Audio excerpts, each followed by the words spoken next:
En fait, on dirait une fausse plantation pour le cinéma tellement c'est parfait, quoi. Tu sais, la vallée, la brume. Sublime.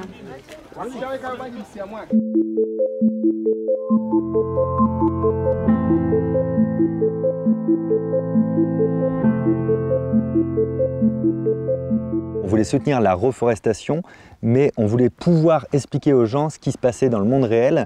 Et c'est pas aussi simple que ça tant qu'on ne l'a pas expérimenté par nous-mêmes.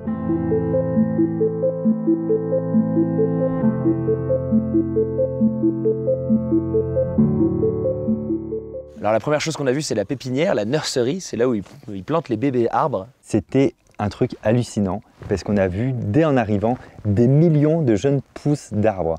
Et là, ça parle tout de suite.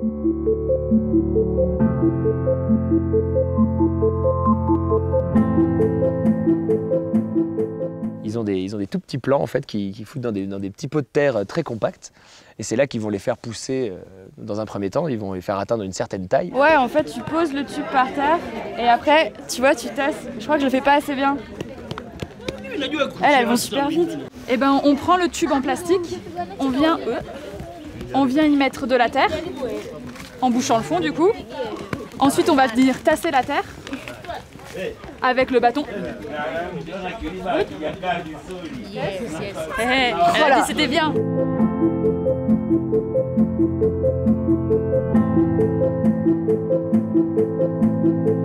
Quand on prend un peu de hauteur dans ces montagnes d'Usambara, on voit bien qu'il y a des zones complètement vierges avec de la forêt très dense et d'un seul coup sur une ligne très nette, des cultures, donc de la déforestation. Si on regarde encore mieux, on se rend compte que les villages sont situés au niveau des zones d'écoulement, de ravines, ce qui fait que comme il n'y a plus d'arbres, la terre n'est plus tenue et à la saison des pluies, il y a des écoulements de boue, d'eau qui font des morts, qui détruisent les maisons et qui emportent toute la terre qui est bonne pour l'agriculture.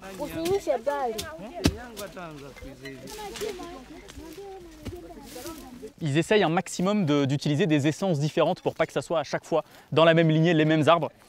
Donc on en prend un, on a enlevé le petit plastique autour qui d'ailleurs est recyclé lui ensuite.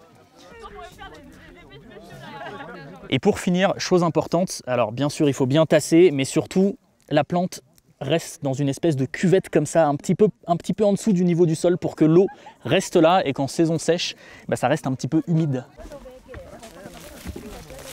Quand on pense à la reforestation, tout le monde se dit c'est sur des plaines, c'est plat. Personne ne se doute jamais qu'on est obligé de monter ici et de travailler en pente comme ça, c'est super dangereux, ça glisse. Donc je me doute qu'en pleine saison, quand elles font ça toute la journée, c'est très physique et c'est assez difficile.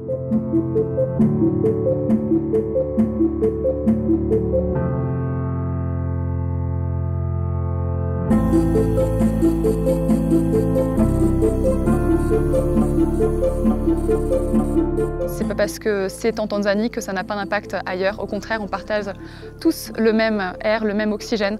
Donc tout ce qui est entrepris ici en Tanzanie, ça a un impact positif aussi pour nous ailleurs. C'est concret, on se dit on fait quelque chose pour de vrai et de voir en fait, de passer d'une recherche internet à une vraie plantation d'arbres, ça fait plaisir et on se rend compte qu'on fait pas les choses pour rien. Je repars d'ici plus motivé que jamais, en me disant que la planète elle n'est pas totalement foutue, que chacun à notre petite échelle, on pourra et on peut et on doit faire des petits efforts qui peuvent améliorer tout ça.